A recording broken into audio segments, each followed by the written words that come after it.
Back to school na ang mga estudyante ng mga pampublikong paaralan sa Pilipinas nitong June 8.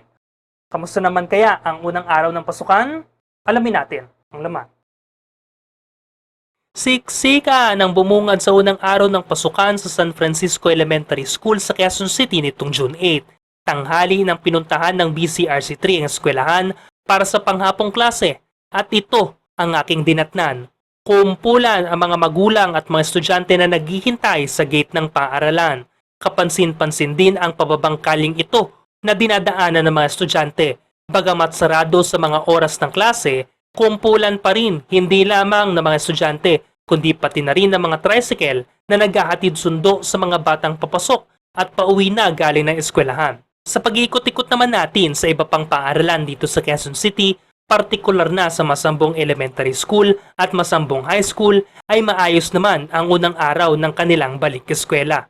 Isa ang grade 10 student ng Balingas High School na si Sian Dirama sa mga estudyanteng kinabahan daw sa first day of classes. Ayun po, medyo kinakabahan po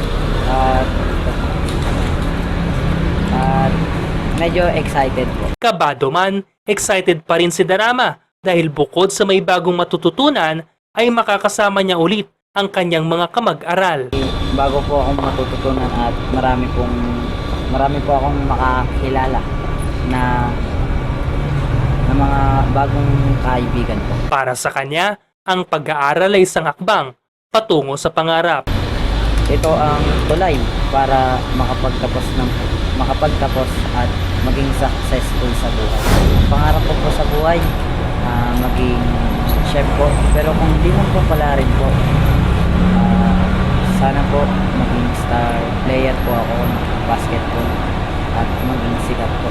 Napakaganda po na gusto ko po talagang tumulong sa pamilya ko at suklian ang magaganda at mabubuting gawain nila sa akin. Kung maipapaabot man siyang mensahe sa mga kapwa niya mag-aaral, ito ay ang maging mabuting estudyante. Ang mensahe ko po sa mga estudyante ay maging mabuti po tayo na mag-aaral, respetuhin at unawain po ang ating mga teacher. At higit po sa lahat, mag-aaral po ng mabuti. Brian Carolino, BCRC3.